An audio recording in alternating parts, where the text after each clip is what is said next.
You're on your way to an exotic vacation destination, but when your plane lands, you're immediately arrested, and you can't imagine why. You don't speak the language. Your embassy doesn't seem any more inclined to help you than the local authorities do. This isn't the opening of a new suspense film. It's the beginning of a nightmare that Derek Keller and his wife, Tanya, have been living out for nearly a year. And if the U.S. State Department doesn't step up to help soon, the nightmare could stretch out to as much as 30 years. I'm Jeff Dunsavage with the Missing Americans Project and the MAP Travel Intelligence Network. I'm here with Tanya Keller to help her tell her story. Tanya joins us from her home in China, where she's a choreographer and ballet instructor. Tanya, thanks for joining us. Why don't we get started by having you tell me a little bit about you and Derek and your family, and just get a little bit of background about who you all are. I'm a retired professional ballerina. I owned a dance studio for about 16 years, and this opportunity came up over here to become the teaching director for a very large ballet school here. So we moved here in 2015. We left behind two businesses. Each of us had a business. Derek had a business, truck driving business, and I had a dance studio business. We have two children, Beverly and Mark. They're both adults now, but they're still our babies. Tell me a little bit about why you were on your way to Thailand a year ago this coming August. Well, okay, so when we left the United States, we tried to keep our businesses up and running, and it didn't work out with us both being remotely managing our schools or my school and his business. And so our businesses had filed for bankruptcy, and it was like a very long drawn out process. And so they were finalized in July of 2018. Everything was finalized, everything was done. And I also finished my core work for my PhD with the university, Texas Women's University. So we decided we were going to do a little celebration. And so we just decided, just a spur of the moment trip. We were like, he had a few days off, I had a few days off. And we just decided to go and kind of get away and just relax and kind of, we were calling it we were going to hit the refresh button. Nice. So you were on your way to Phuket. Yes. Okay. And that's where everything happened. Can you tell us a bit about what happened at the airport? Right. Well, we were really excited, and when we got off of the plane, there were some officers waiting at the end of the line, and we didn't think anything of it. But then when we started to get closer, they all started to kind of surround us. And I thought maybe my daughter was back in the United States studying, and I thought that maybe something had happened. And so I was kind of concerned. But then they just kept asking Derek, are you Derek Keller? Are you Derek Keller? And they were like, you have to come with us. You have to come with us. And so we just kind of followed them where they told us to go, because even me, I still at that point was thinking that something had happened to one of my children. But when we got to the immigration room, they handed him a piece of paper and it said arrest. And at first neither one of us really knew like what he would be getting arrested for. And then they said something about 2016. And Derek, it was 2 years prior to this event. We didn't know like what that was about. And it kind of dawned on him. He was like, oh, I did that video. I did that work for that company. At that point, they said that we couldn't leave the airport. Like we couldn't go anywhere, that Derek had to stay there. And I asked, what about me? And he said, well, you're free. You can leave, but you can't come back. Can't come back to the country? Can't come back to, like, if I left the airport, I couldn't come back to see Derek. I couldn't go with him anywhere. That would be the last time I'd see him. I would just have to fly back to China by myself. And I said, well, I'm not going to do that. I said, you're not going to take my husband away from me and not let me speak to him again. So I went, they escorted me out to the inside of the airport to buy a data card for my phone. And I bought that, and I came back to the room, and they put us in detention, the holding cell in the airport with nothing but water. So the two of you were locked up in a cell? Yeah, in the airport, locked in. Was it just the two of you? Yes, it was just the two of us, but they told me like I could, if I chose to be with him, that I had to do everything with him. Like if I left his side, or I just wouldn't be allowed to see him again. I couldn't wait in the airport either. Like I had to go with him. It was very confusing. But again, I didn't know any better. I didn't know what to do. So, and I didn't want to leave him there by himself. So I just went with him into the holding cell, stayed in the holding cell with him. While we were in the holding cell, we landed at 1 a.m. and we were released at 10 a.m. the next morning. The two of you were released? We were released out of the holding cell. Oh. And because they said that the officers from Bangkok were driving to Phuket to pick him up, and they were going to fly us to Bangkok. They were going to fly him to Bangkok. Let me rephrase that. And then from there, they would take him to the DSI. The DSI being? The Department of Special Investigation. Okay, thank you. So I'm assuming that it is sort of like the US FBI. Okay, I'll come back to this. Okay. But you mentioned 2016. Can you tell us what happened in 2016 when Derek was previously in Thailand? Okay, well, Derek had always had this dream to become an actor. He'd always wanted an actor. And when we lived in California for a while, he tried his hand at acting. And when we moved to China, he got involved with a friend who has his own like production company, and this guy who gave him the contact for some other like agents. There's a lot of what they call white-face jobs in China, where they hire a foreigner to make the company look a little bit more legitimate. He had done this with like on the Chinese version of QVC. He was like he sold suitcases, he sold watches. He just done a lot of jobs like that. And All of them in China at that point? yes, all of those were in China.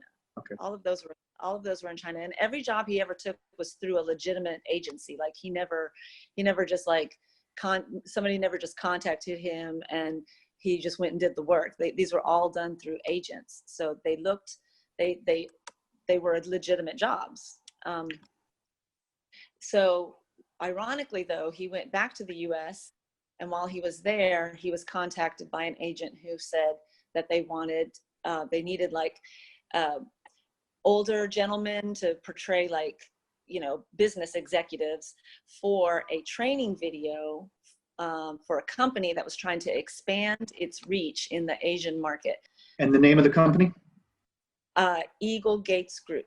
Like they weren't actually in the Asian market.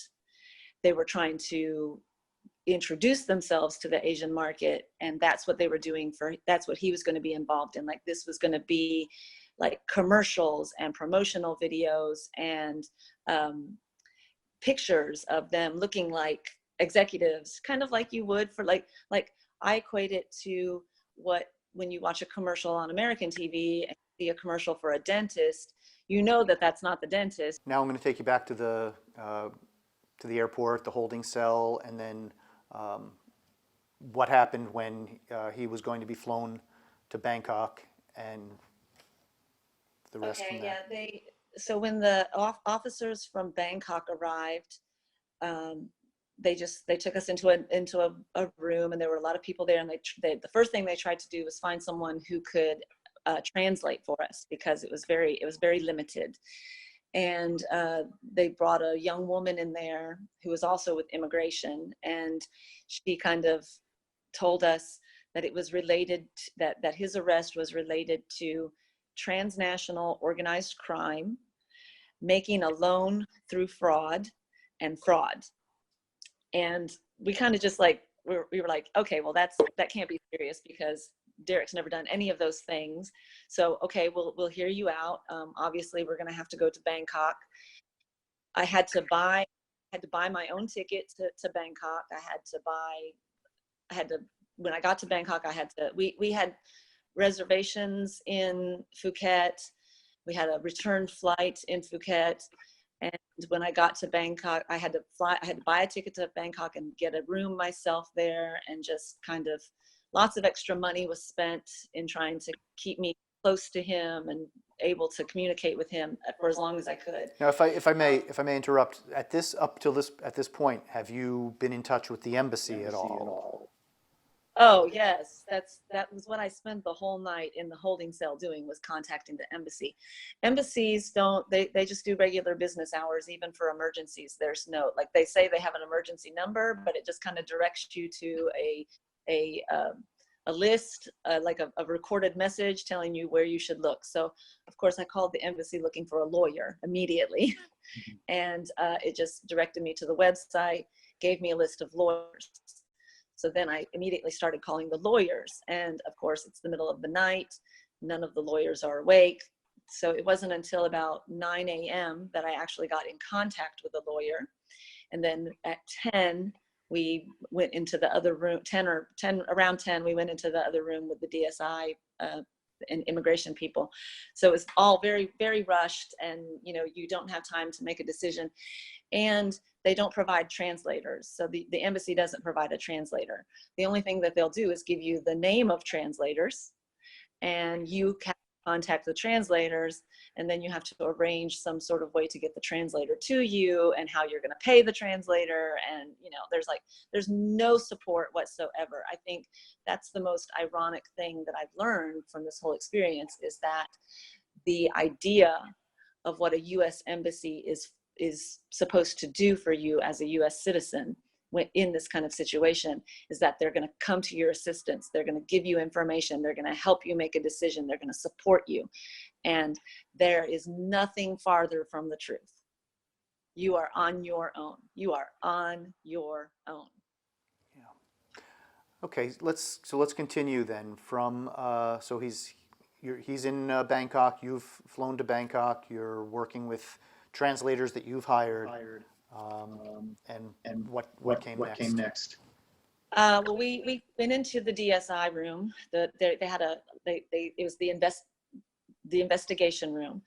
So I also did a lot of reading about Thailand laws when we were in the holding cell. They have 48 hours to hold you when they arrest you. In that time, they do an investigation. So the first day, they said they just wanted to go over what the facts of what the case that they had built against him, what the facts were, and that they were just going to hold him for that 48 hours while they decided if they had enough evidence to pursue the case. So the first day, it was just about discussing what the charges were. The prosecutor wasn't present on that day, but they did videotape the whole thing, which I would be interested in finding out where that video is and what happened to that, because no one seems to know where that is or what can find any of the corroborating evidence of what I've been telling people. And that's something that one might reasonably expect the embassy, the State Department, to step in and request on behalf of a U.S. citizen in trouble. Exactly. That's reasonable. But like I said, they won't do that. Their consistent remark is that they cannot interfere in matters pertaining to the Thai legal system. So they can't even ask for stuff on your behalf. And so that leaves you trying to figure out how you can get a hold of that evidence, but your hands are tied because the DSI will just say they don't have to answer you, or they'll change their email address so that you can't contact them anymore. Because I was trying to contact the prosecutor for about 3 months, and I had all of my family contacting him and everybody writing him and telling him, you have the wrong guy. he eventually just changed his email address and we could never contact him again. That night he had to go to a cell. And then I went to a hotel that was very close to the DSI building. We had to the next morning, we went back to the investigation. This day, our lawyer, we hired a lawyer, and he spoke no English, but he came to the meeting. And then the second day, the translator that we hired came, and she was very nice. She was a very nice woman. And then the prosecutor came. And so the prosecutor, what he can do during this 48-hour investigation is, if he decides that there's not enough evidence, he can throw the whole thing out. So we thought we had reasonably proven to him that Derek was just an actor and that he hadn't participated in transnational organized crime. He was just paid to make these videos and be there. And they kept saying they were just very skeptical about the whole thing. At the end, I will say that at the end of our 48-hour investigation, as the prosecutor got up to leave, he told us, both of us, Mr. Keller, I do not believe you are guilty. Now, I'm sorry, who said this? The prosecutor. The prosecutor. I can't say his Thai name. It's very difficult. Oh, that's okay. Yeah, but and that's why it's so important to me to get that video, because he literally said, Mr. Keller, I do not think you are guilty. And he said that on camera? Yes, everything, all the investigation is on camera. And then he said, but I can't let you go.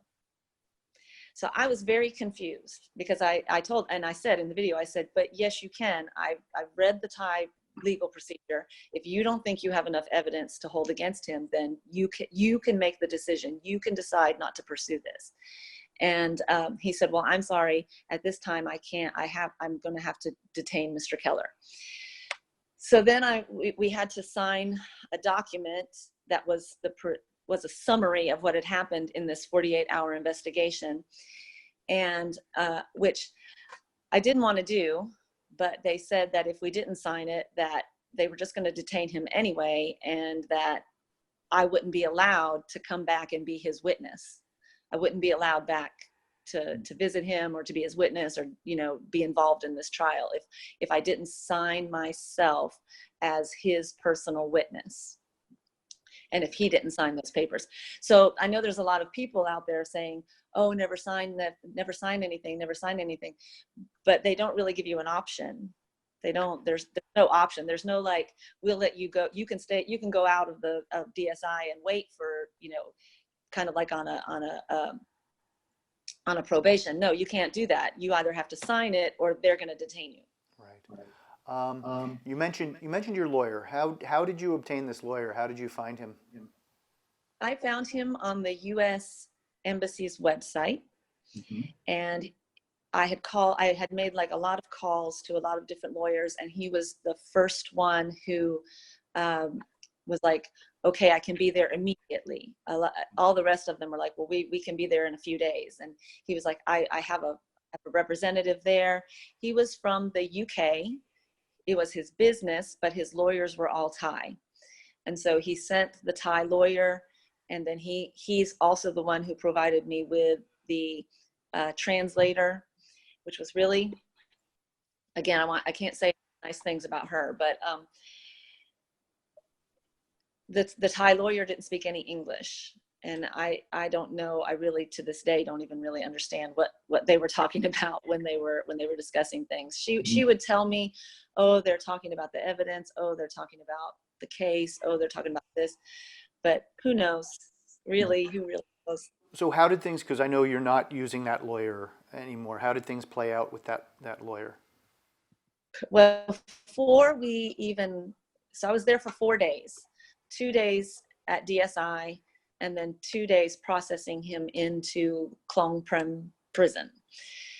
And by the 4th day, I had a new lawyer. So this UK lawyer had several different Thai lawyers working for him. Oh, different lawyer, same firm though. So yeah, different lawyers, same firm. So by the 4th day, he had changed what lawyer I had, which was very, very confusing. And he was an older gentleman. He seemed very concerned. I'm just gonna, put it out there that everything's a little bit shady. Like by that time this new lawyer was like, well, I've got friends in the prison. Don't worry. They're going to take care of your husband, blah, blah, blah. And I was just astounded. It's traumatic. The whole experience is completely traumatic. So when he went to the remand center, he had to go. Derek was taken back into the prison. There's a chain link fence, and then about 50 feet of space, and then another chain link fence. And the only way that you can talk to your spouse is by yelling across this huge space. And so I really couldn't understand what Derek was saying. But then they came out with another piece of paper that Derek had to sign while he was in the prison. I mean, just all kinds of things that they make him sign. But while he's back in the prison, he can't speak English. And again, this is one of those things that you think the embassy would come and help you navigate this. And they don't give you any help whatsoever. And because I called them every day and said, please help me. I don't know what's going on. Derek has no criminal background, so neither one of us have ever had an experience like this. What do I do? Who do I call? What am I supposed to be, what am I supposed to be doing? Who am I supposed to be contacting? And all they would say is, we cannot interfere in matters related to the Thai legal process. I really believe that this should be scrolling across the bottom of the U.S. Embassy website in Thailand, if there's no way that they can intercede. So I just question the need of having an embassy in the country in the first place. It's a great question. And, I've been through very similar circumstances with my family, and I've found the same sorts of challenges. I'm going to shift gears a little bit. Derek's story and your story has gotten almost no media attention in the 10 months that he's been incarcerated. Some of the coverage that I have seen, some of the only coverage I've seen until the past couple of weeks when it got a couple of stories in the Houston media market, have been more like blogs. And one of the elements in this coverage that I've read in these blogs indicated that Derek was believed to have been impersonating the CEO of the company, Eaglegate. Where did that come from in your knowledge? I mean, made up out of whole cloth? Is there any basis for believing it might have been legitimate confusion? Well, I didn't know anything about this case at all until his arrest. We were unaware that anything illegal had ever been attached to that company. Like I said, the work he did for them was in 2016, and it was prior to any charges or any investigation ever happening. So even while he was working with them, there was no indication that anything illegal was going on. It was just, as he was told, a company trying to expand its reach into the Asian market. There were three other foreigners, I believe it was three other foreigners who also were hired at the same time. By the second day, I was looking online, trying to find information about what was going on. And I saw a picture of a bald man. And underneath that, it said that Thailand had caught the CEO, or had caught the person who was acting as the CEO for Eaglegate's company. His name is Derek Matthew Keller, and here's a picture. And from that moment, I knew something terrible was happening, because that was not my husband. That's not my husband's picture. And I didn't know if they were trying to maybe entrap other people. I didn't know if it was clearly just a mistake. At this point in time, I feel like they stole his identity. I'm now under the impression that it doesn't matter. They say that they have they have 9 foreigners that they've arrested. They have only arrested my husband. Those other foreigners, they haven't caught. And it wouldn't have mattered which foreigner they caught. They would have made him out to be the CEO so that they can put the blame of the massive amount of money loss on a foreigner rather than the Thai nationals who actually perpetrated the scam, who, by the way, they already have in prison. Well, now, yeah, let me back because there's a lot to unpack there. How do you know that they have not arrested these people they say they've arrested? I've asked. In the interrogation, I asked. I said, "Well, They kept saying we have 9 foreigners already arrested, and I said, of course, who knows what if to believe them, but I said, so what about these other foreigners? Have you arrested other foreigners, or is my husband the only one? And they said, your husband's the only one at this time. And then, like, immediately after that, they had all these, like, they were trying to get a lot of people extradited from different countries, and I believe that was, they didn't go into details with me about that, but I do believe that they were trying to get these other foreigners extradited back to them. But at that point, they said that Derek was the only one. And it was just suspicious to me that they made him out to be the CEO. So if there were other people in this, why, you could have said we found all these foreigners, but they were actively trying to make it look like he was the one who ran this Ponzi operation, who dreamed up the whole idea of Eagle Gates Corporation. The way the narrative that you're reading online is that it was his plan from the beginning. And I found it very suspicious that 2 days into his arrest, they had already said he was the CEO. It was his plan. He was responsible. Now, Eaglegate is a U.S.-based company, correct? So I did some investigation into that as well. The domain name is owned by an anonymous person in the U.S. It's just they bought the domain name. Now that's speculation, because you could just get your friend to buy the domain name. It doesn't have to actually be a legitimate business. Sure. Again, and this is something I've tried to get answers from the U.S. government. Please tell me, if this is a U.S. company, why isn't the U.S. investigating it? And I've been told conflicting things. I've been told that the U.S. government is investigating it. And then just recently, I had someone contact me and said, there is no investigation. You clearly believe that Derek is completely innocent of all of these charges. Can you just say the charges once more? Transnational organized crime, making a loan through fraud, and fraud, just general fraud. Okay, and you've told me that you have plenty of documentation to show that this is not possible, that this cannot be Derek. Well, we've given them everything they asked for. The prosecutor himself was like, can we have your itinerary showing that you weren't going to stay in Thailand, that you were just coming here for a vacation, flying back?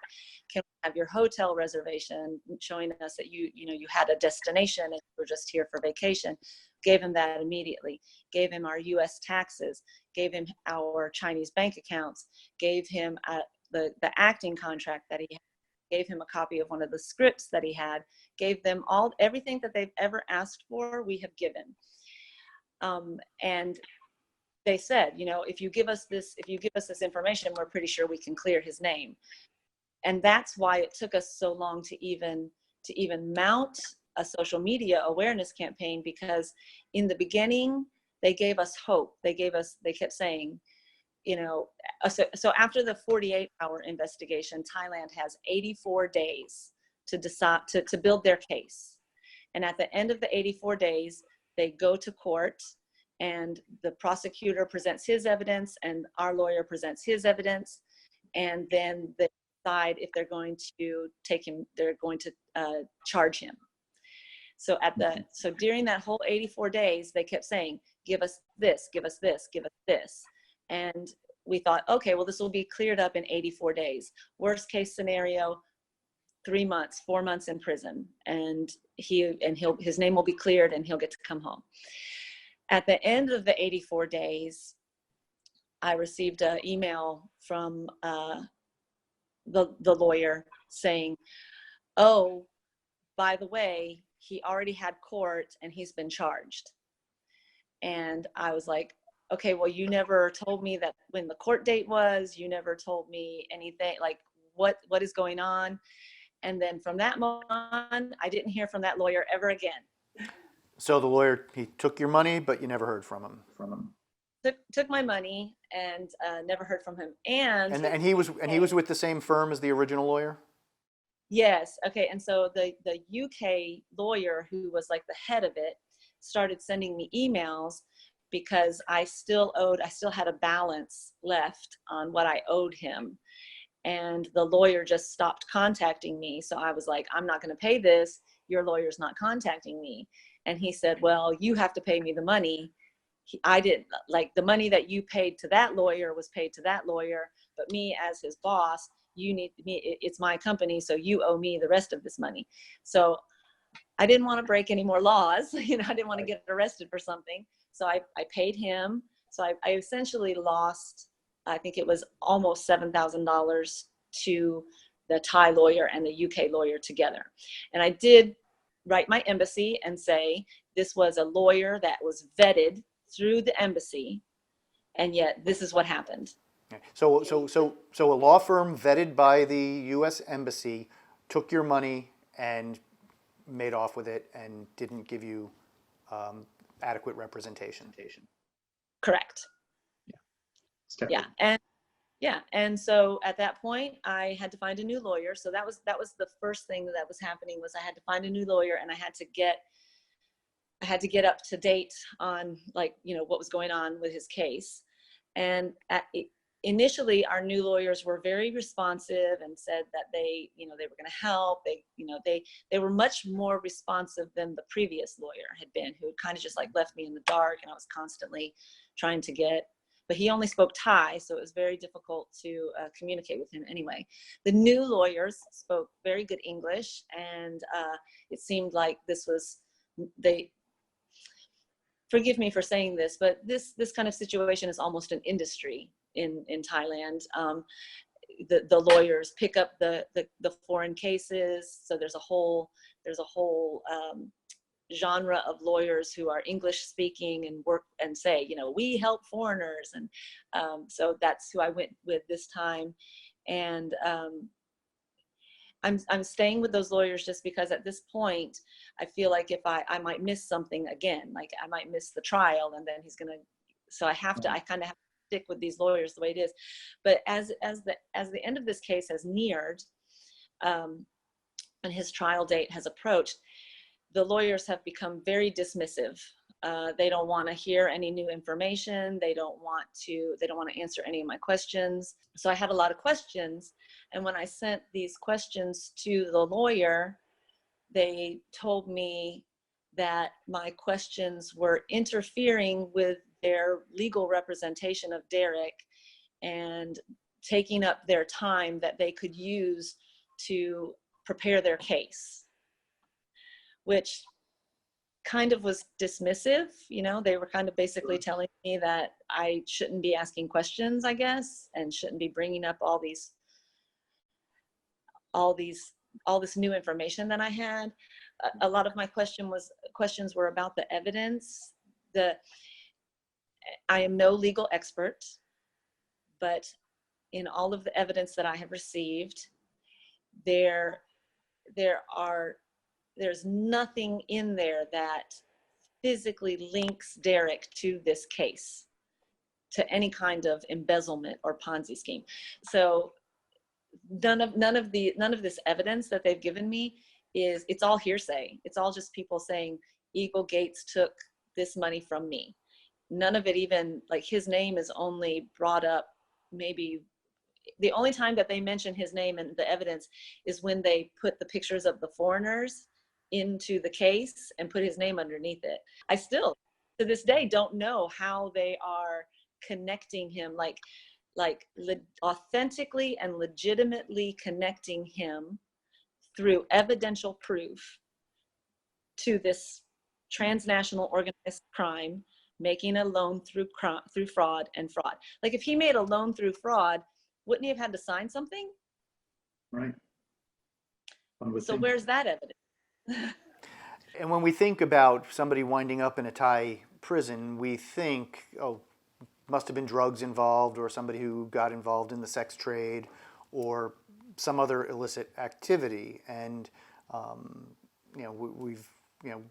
we tend to find. I'm thinking about the guy who picked up a cell phone off the sidewalk and wound up being incarcerated for stealing it. Yeah, that's another thing. Like within those first couple of days, I got to talk to Derek right before we left, and he said that in his cell there was a British man who was there on vacation with his family, who had used his credit card to buy dinner, and it had been declined. I guess you know how sometimes when you go on vacation and you use your credit card and it declines, and you have to call them and get them to approve it. And the owner of the restaurant came over and said, "Your card is declined. You're trying to scam me. You're trying to scam off of my machine. I'm calling the police." And the guy was like, "No, I'm not. I'm not trying to scam you. You know, my credit card, I'm from the UK. They probably declined it because it's a mysterious charge. Here, let me give you cash." And the owner of the restaurant was like, "No, I've already called the police." And so at that point, he was arrested and thrown in prison with Derek. What can you tell me? What do you know about the conditions Derek is living in the prison? Well, I know that there are 50 people in his cell. 50 people in one cell? 50 people in one cell, that he sleeps on a concrete floor. I know that he has been working out a lot because there's not really much else to do.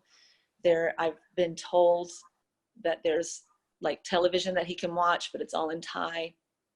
The embassy visits him once a month and brings him some books.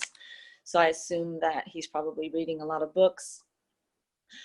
I also know that at one point the embassy didn't, like as I was mentioning, I have to personally send money for him to survive in the prison. So the prison won't provide anything to him that he can't buy.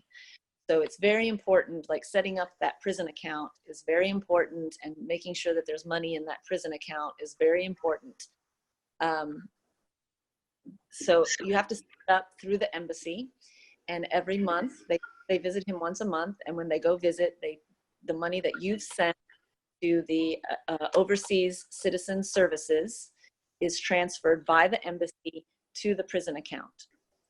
In January of 2018, I had sent money to the prison account that was never collected by the embassy. So when they went to visit him in January, they didn't give him any money. And then the next time that they visited him would be in February. So he actually went without money from the embassy from January to February, so 2 months. Without money to buy food. How did he get food? Money to buy food, right. Well, I later found out that he had to borrow a lot of money, and he had some friends that were also helping him that would give him some of their food.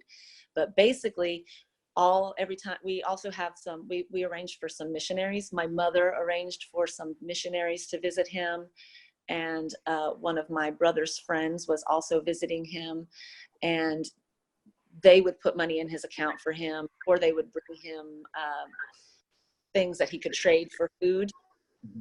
The missionaries did. The friend actually deposited money in his account because she felt so bad for him not having any money.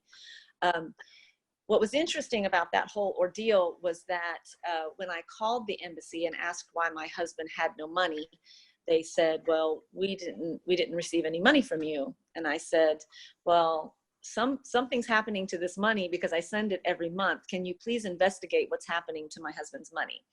And they told me, well, we are not a law enforcement agency, so we cannot do an investigation. And I said, okay, but someone needs to find out where that money is because I'm sending it. I said, is it being stolen by the Thai prison, or is it being stolen at the American embassy? I said, somewhere in between there, this money's disappearing.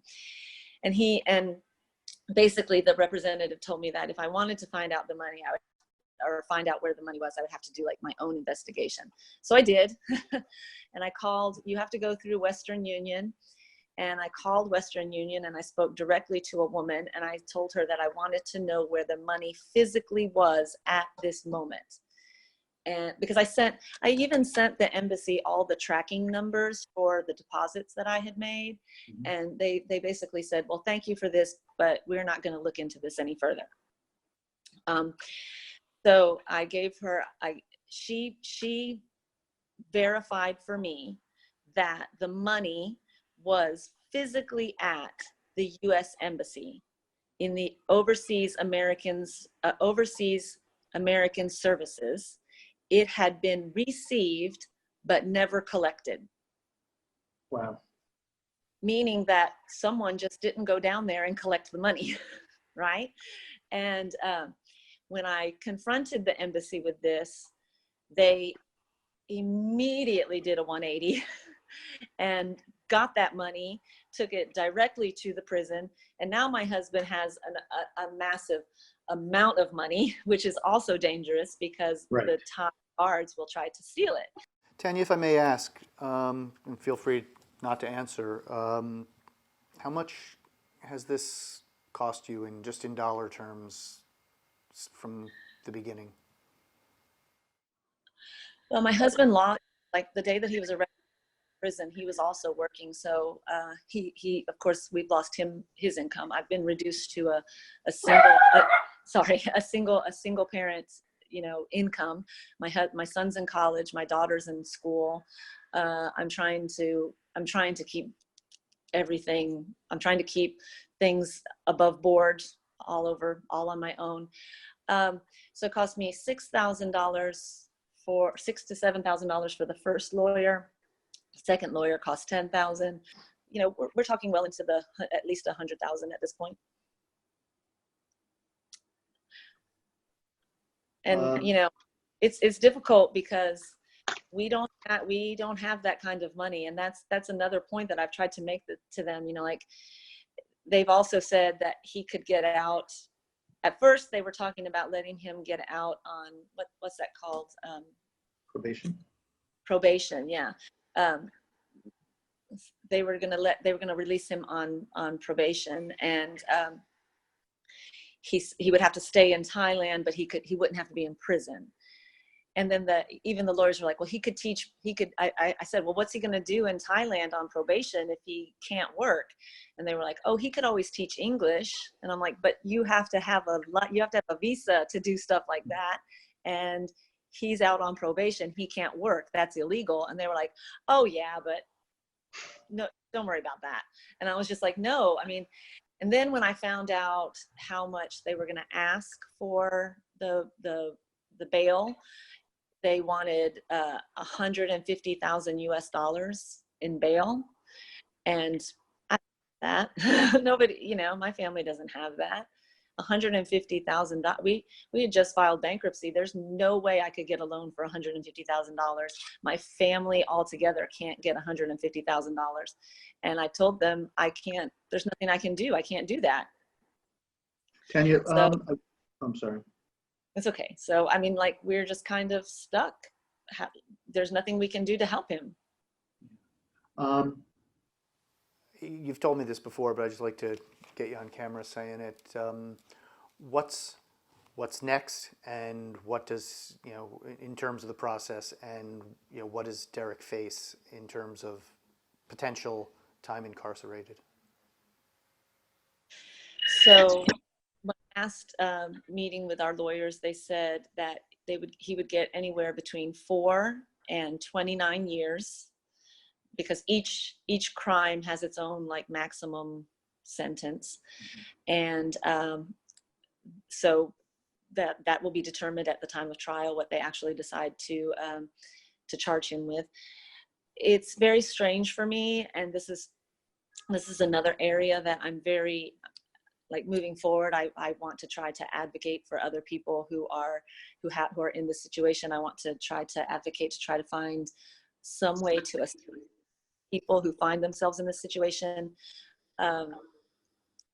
So my lawyer tell me that they feel 80% confident that he is going to win his case. However, Thailand has a 95% conviction rate. The second part of that is that my husband has a lot of integrity. He does not want to plead guilty to something he didn't do. But in Thailand, if you plead guilty, even if you're not guilty, they will reduce your sentence by 50% automatically, just by saying you're guilty. And so everybody's been telling me, oh, you should just plead guilty, let him serve the time, and then let him come home, because it'll be less than the 30 years. And then other people are saying, no, we think we can win this case.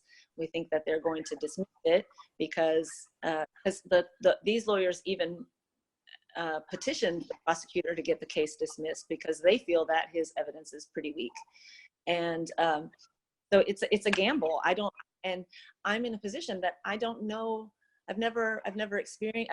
any experience with this. I'm also working within a context that you don't know what the rules are, and the rules can always change. When you're in this situation, you're being told so many things from so many different people about what you should do, what you shouldn't do, who you should trust, who you shouldn't trust.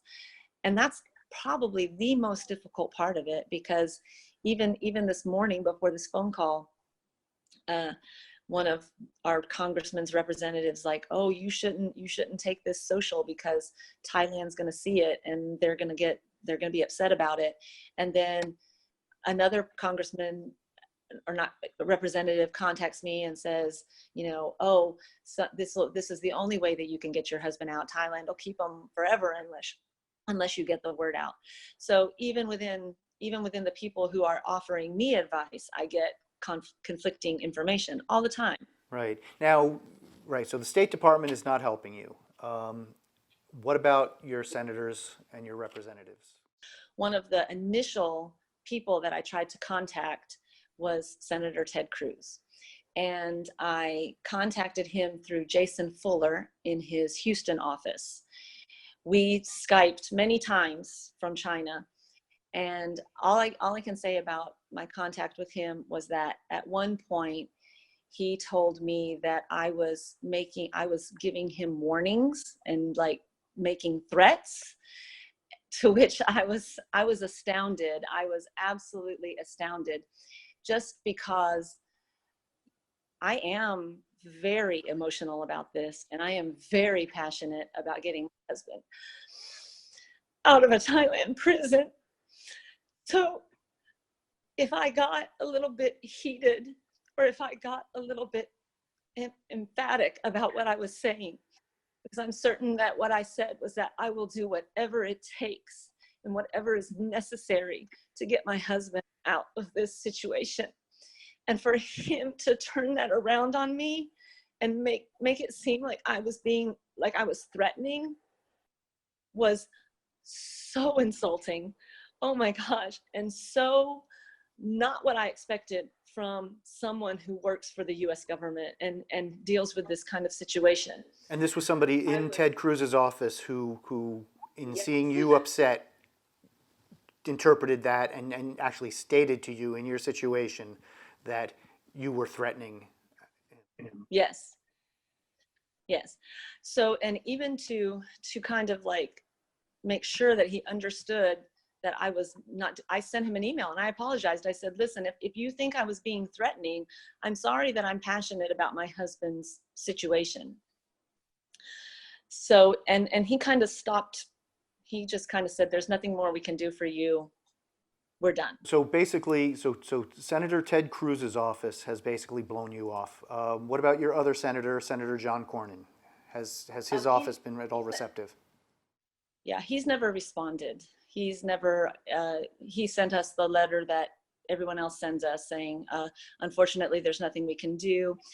All of them mention, all of the people in government mention this mysterious investigation into this case, and yet nobody can confirm what the results of that investigation were.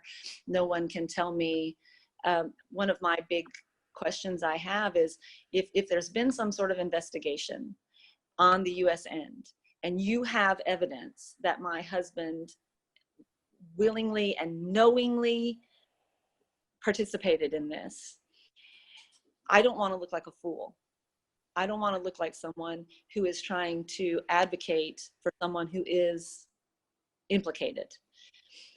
But if you have evidence that he didn't, if you don't have any evidence and he is actually innocent, then the fact that no one in the US is doing anything to keep an innocent US citizen out of a Thailand prison, that's a travesty. That's a travesty. That means that they're sacrificing him for foreign relations with Thailand. When is Derek's hearing? July 18th, 19th. I'm sorry, it's just coming up really soon. July 18th, 19th, 30th, and 31st. August 27th, 28th, and 29th are the prosecution. The prosecution gets 7 days to build their case against my husband. On August 30th, that's the defense. They get 1 day to say that he's innocent. I haven't talked to him, like physically talked or seen my husband since August 24th of last year. The embassy, someone was telling me the other day that the embassy should be able to have a phone call, like let us speak to one another, yet they've never given me that option. I did write this week to find out what was going on with that. Additionally, the lawyers wanted me to come and testify on August 30th, but I'm very wary of going. Some of the representatives that I've spoken to and Senator Ted Cruz's office said, don't go. They could try to detain me to get a confession out of my husband. And that there was a possibility I could do a remote testify. And then when I asked the Thai lawyers about it, they said, no, the only way that I can testify is in person. So once again, conflicting information that I'm in the middle and I don't know what to do. My kids can't have both of their parents in a Thai prison. That would be devastating. I mean, it's devastating enough that their father's in prison, but if their mother goes and tries to testify on his behalf and is implicated, I haven't done anything illegal, but neither did Derek. So who knows what could happen? That's where all the shady areas are. So at the moment, that's the trial. We're just waiting for the trial to see what we can do. I honestly do not believe that anything is going to come of this unless someone from the US government does make a phone call. I said, it's very simple to me. It's very simple. Someone in the US, please investigate my husband, figure out what his role in this whole situation was. Call Thailand, say, Thailand, you have the wrong guy and we know it, we can prove it. Please let him go. And they get him out. And that's the only thing that I foresee getting him out of Thailand. Yeah. And I will just mention for the record that Senator Ted Cruz is a member of the Senate Foreign Relations Committee, a very powerful committee that has plenty of clout to bring to bear in a situation like this. Tanya, I'm so sorry you're going through what you're going through, and we're going to do whatever we can to get your story told to as many people in as many ways and get an effect of some kind. Thank you so much for taking the time. The State Department says it can't interfere in the Thai legal affairs. And while that may be true on paper, it's well known that the United States has often intervened to help Americans wrongfully incarcerated abroad, as recently as in the cases of American student Otto Warmbier and American journalists Una Lee and Laura Ling in North Korea. North Korea. If the U.S. can work its diplomatic magic with a country that it doesn't even have diplomatic relations with, it certainly can help Derek Keller get justice in Thailand. Thank you for watching, and please help the Kellers by sharing this video as broadly as you can. Special thanks to Steve Lebetkin of StateBroadcastNews.com, without whose talent and technology I'd be coming to you from my basement.